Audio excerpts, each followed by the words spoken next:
Petite intro, je vous ai fait une vidéo pour vous expliquer pourquoi vous devez absolument maîtriser la TVA. C'est parti!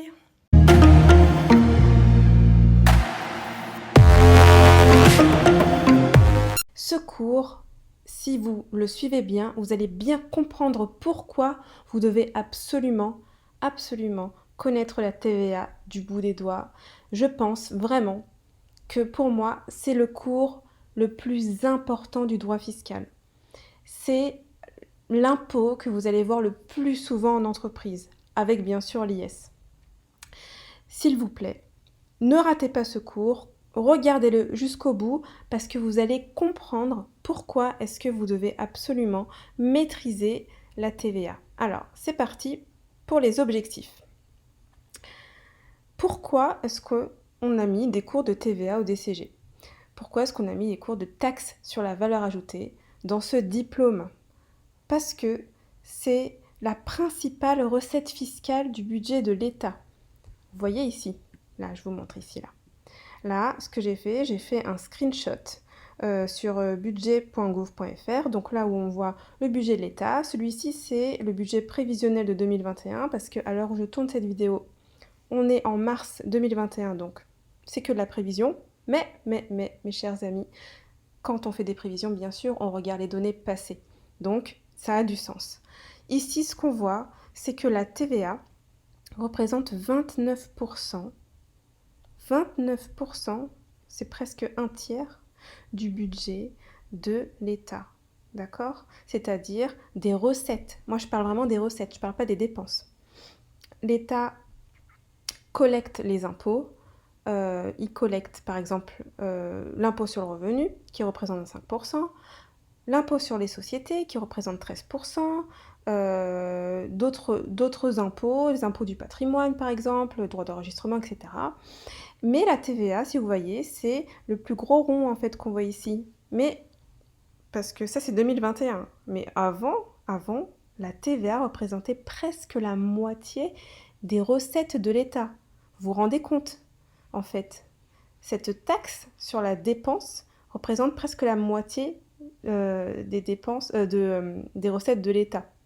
Sans la TVA, l'État, il est mort. Déjà que franchement, son budget, il est en déficit depuis 40 ans.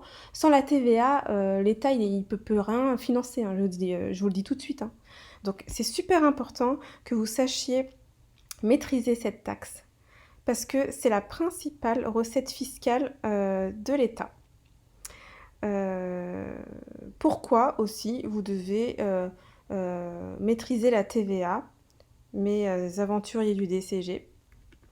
Parce que la TVA est un impôt indirect.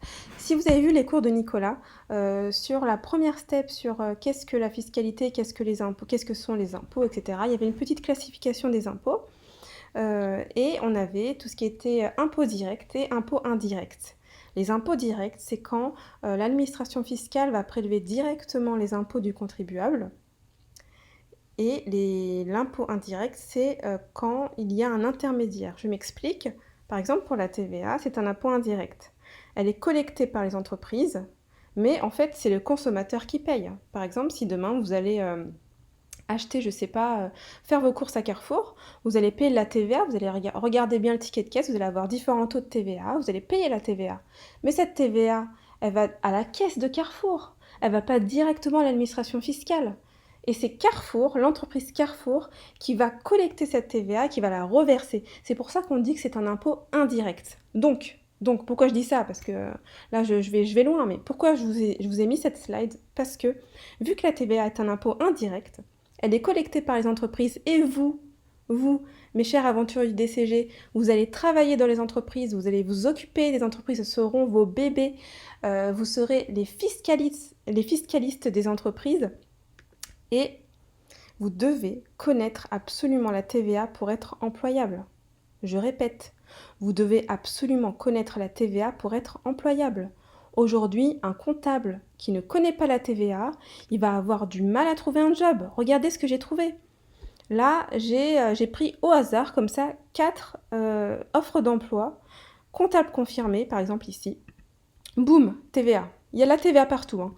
Comptable unique chez Opel. boum, TVA.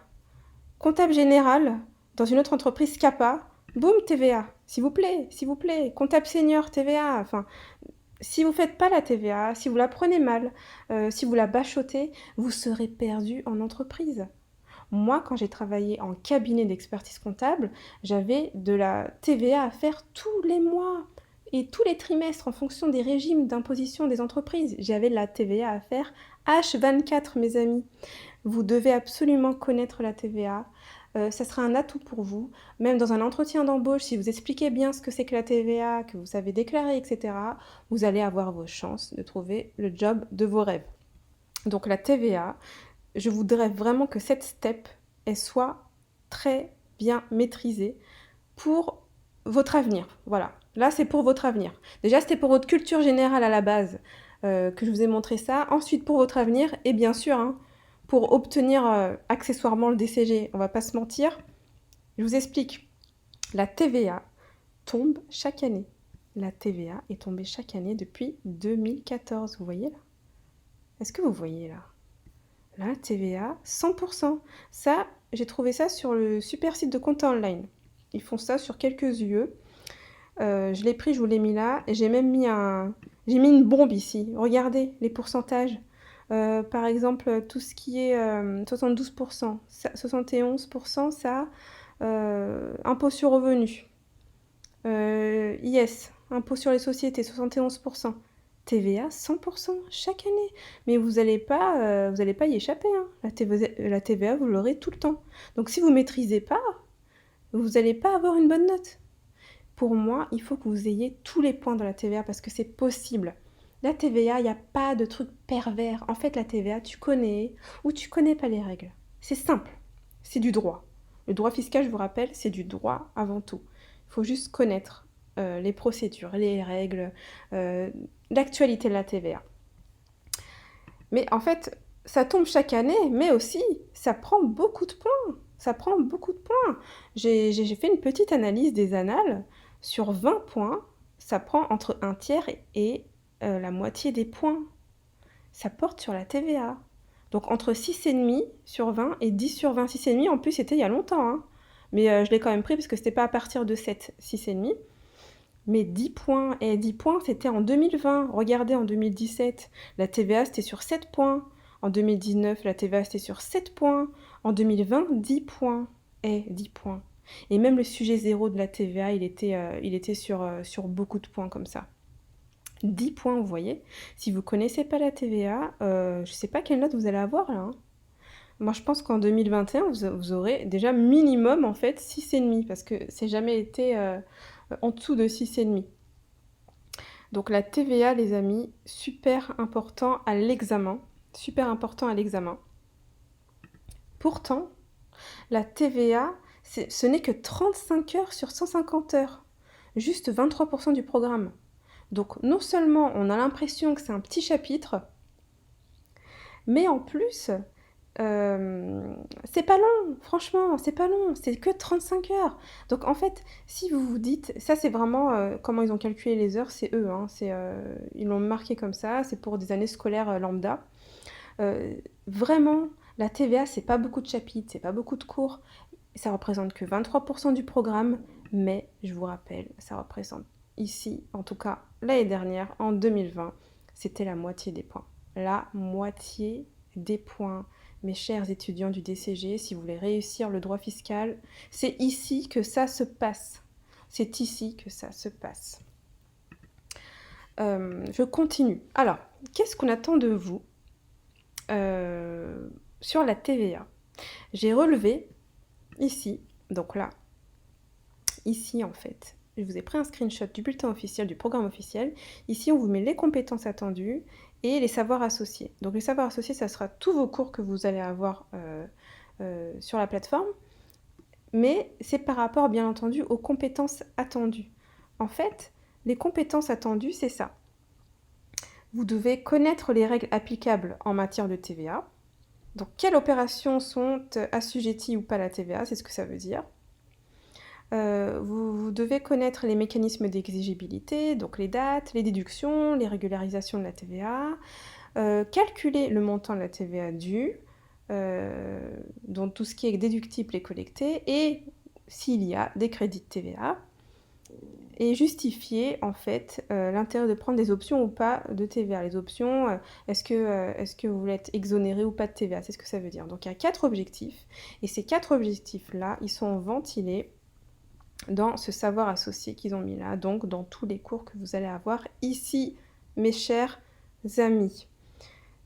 Ça a l'air long, mais c'est pas long. Champ d'application, territorialité de la TVA, donc dans quel pays la TVA s'applique, liquidation de la TVA, régularisation, tout ça, vous inquiétez pas, tout ce qu'il faut sur le délire, quoi. Ne vous inquiétez pas. On est là pour ça. La TVA, je vais vous saouler avec ça, mais vous allez me remercier à la fin. Franchement, vous allez me remercier à la fin. Voilà, j'ai fini avec l'introduction de la TVA. Maintenant, je vais vous donner une to-do à faire. Une to-do. Je vous demande d'activer tous les cours de TVA. Ça veut dire quoi, activer les cours? D'ailleurs, je vous conseille de faire ça à chaque fois que vous faites des cours, même aux examens, de lire toutes les questions avant de répondre aux questions, avant de lire les annexes, lisez toutes les questions de l'examen. Ça s'appelle activation en fait de l'examen. Je veux que vous activiez tous les cours de TVA. Donc vous allez partir en dessous, vous allez regarder vite fait, vous allez jeter un coup d'œil sur tout ce qu'on a fait. Cours 1, cours 2, cours 3, cours 4 sur la TVA, pour l'activer dans votre cerveau. Donc déjà, votre cerveau, il aura une vue globale de ce qu'il va devoir apprendre. Et donc, la prochaine fois, en fait, que vous allez faire des cours, eh ben, ce sera déjà activé, ça sera familier, et de le voir une deuxième fois, le cerveau, il va l'accepter beaucoup plus facilement. Vous voyez ce que je veux dire ? Ensuite, vous prenez votre cahier de suivi, votre planning, votre agenda, etc. et vous planifiez les séances de révision sur la TVA. Je veux vraiment, s'il vous plaît, que la TVA occupe une grosse place de révision pour vous. Entraînez-vous plusieurs fois, avant l'examen, une semaine avant, un mois avant, 6 mois avant. Il faut vraiment que la TVA, c'est le sujet, genre la carte brillante Pokémon, quoi. C'est votre carte brillante, en fait. Si vous allez avec la TVA... si vous maîtrisez la TVA du bout des doigts à l'examen, franchement, vous allez avoir une bonne note. Vous allez avoir une bonne note, croyez-moi. Et aussi, je voudrais aussi que vous ayez un aspect logique de la TVA. Pourquoi est-ce qu'on fait la TVA? Allez sur le site du budget de l'État pour comprendre la logique de la TVA. Je vais voir si je peux y aller. Hop, hop, hop. Alors, attendez, parce que là, hop, je sais pas comment. Voilà, hop, voilà. Donc là, je suis sur le site internet du budget de l'État, et c'est là où j'ai trouvé toutes les informations. Donc déjà, je vous rappelle juste ce que c'est que le budget de l'État. Ça correspond à l'ensemble des ressources et des dépenses. C'est ça, hein, c'est comme un contrôle de gestion. Hein. Toutes les ressources, donc tout ce que l'État gagne, c'est les impôts et les taxes. Et tout ce que l'État il va dépenser, c'est, je sais pas, la sécurité sociale, la police, la justice, etc. Donc en fait, là, vraiment, ils mettent en détail, ils sont super transparents, je trouve. Ils mettent tous les budgets en fait en détail. Vous pouvez même télécharger des documents en fichier Excel. Où est-ce que j'ai trouvé les infos sur la TVA? Je vais vous dire ça tout de suite. Alors juste un truc important que j'avais vu, que ça m'a un peu choqué. Depuis plus de 40 ans, les dépenses de l'État sont supérieures à ses recettes. Depuis plus de 40 ans, les dépenses de l'État sont supérieures à ses recettes. C'est la misère. C'est la misère, mon frère. Ça va pas du tout. Là, on est en déficit depuis 40 piges. C'est la galère. Et là, avec le coronavirus, c'est pire. Hein. Alors, la TVA. Ils peuvent pas l'enlever, la TVA. Déjà, ils sont déjà en galère. Voilà, recette. C'est là que j'ai fait le screenshot, les amis. Donc là, la TVA, 29%. Avant, c'était la moitié. Je pense que ça a baissé à cause de la crise du coronavirus. Parce que les gens consomment beaucoup moins. Vous avez vu, la TVA, vous allez voir de toute façon dans les cours suivants, la TVA, c'est un impôt sur la consommation. Hein. La consommation, ils ont fermé tous les magasins, on ne peut plus rien acheter. Donc, eh ben, il y aura moins de TVA, quoi. Il y aura moins d'encaissement. Ouais, c'est ça, c'est ça. Et je sais pas où est-ce que je peux voir le déficit. Donc, 232 milliards de recettes vs 384 milliards de dépenses. Ils n'ont pas mis leur déficit quelque part, là. Hop, solde, si, c'est là. Moins 152 milliards. Oh là là. Et vous savez, c'est tellement des gros montants que même le cerveau humain, il comprend même pas le délire, quoi. Donc je vous conseille d'aller sur ce site internet. Il est bien. Ça vous montre un petit peu la logique fiscale. Vous allez apprendre pas mal de choses, vous allez comprendre, même si demain, par exemple, vous voulez, après le DCG, faire un master en droit fiscal pour faire avocat fiscaliste, ou alors un concours pour entrer dans la fonction publique en fiscal, si vous avez ces connaissances-là, c'est toujours mieux. Voilà, voilà. Donc, où est-ce que j'en étais? Je remets mon cours. Hop, voilà. Voilà, voilà, avec votre to-do, j'espère que vous allez faire, que ce cours vous a plu. N'hésitez pas à aller faire ce que je vous ai dit de faire. Et puis je vous dis à tout de suite pour le prochain cours. Ciao!